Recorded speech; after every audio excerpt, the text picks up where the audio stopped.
Guys, so ngayon maghuhumba tayo guys. Meron tayong binili sa palengke na liempo.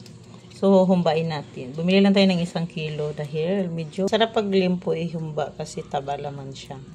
Di masyadong nakakaumay. Ayan. So kasan na natin. Ayan na guys.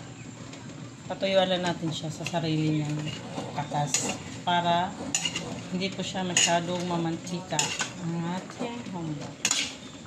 Saka natin siya lagyan ng sangkap. Nakatapos yung talsik ng mantika.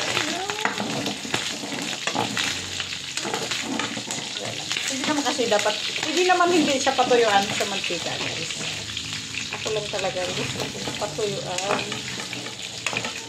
At alam mo ba yung gift sa akin ng ating gift? Ano? Mamaya na. Okay. So, bawasan natin yung mantika niya, guys.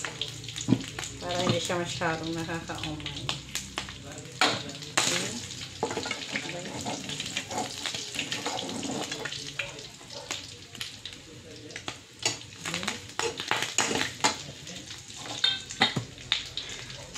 And then, saka na tayo mag-add ng siyempre, hindi mawawala ang ating seasoning, guys.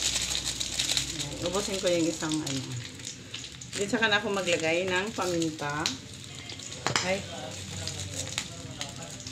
Maglagay din tayo ng buo. Ilagay na natin ang ating suyo.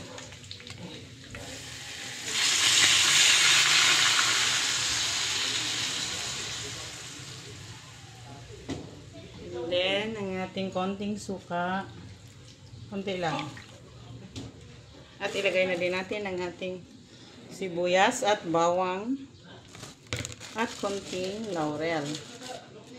Di mawawala ang ating laurel sa humba, guys. So, mamaya na tayo mag-add ng asukal. Pakuluin lang natin siya ng konti. Ayan, kumukulo na, guys. And then, ilagay na natin ang ating bulaklak ng saging. So, mamaya na tayo mag-add ng asukal pag medyo magpatuyuan natin siya ng konti sa sabaw niya. So, mag-add na tayo guys ng asukal. Ay, malapit na siyang matuyo. Add na tayo ng asukal guys. Ayan, para siya ay manamis-namis na.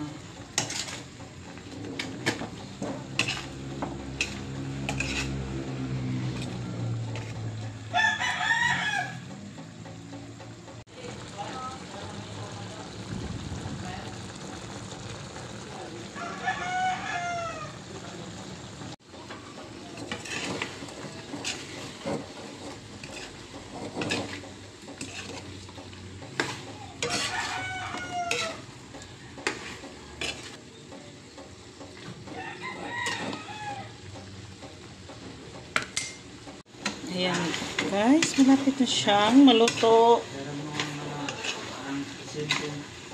Ha? Ayan na guys, luto na ang ating humba. So, iba-iba ang paraan ng pagluluto ng humba natin guys. Ako ito yung nagaya ko sa mama ko. Ayan, masarap siya pag ganito na siya ka-sticky. Ayan, masarap siya pag ganyan na siya katuyo guys. So, ayan na guys. Ayan yung sabaw natin guys. So, pinatuyuan natin siya para sarap siya pag tuyo.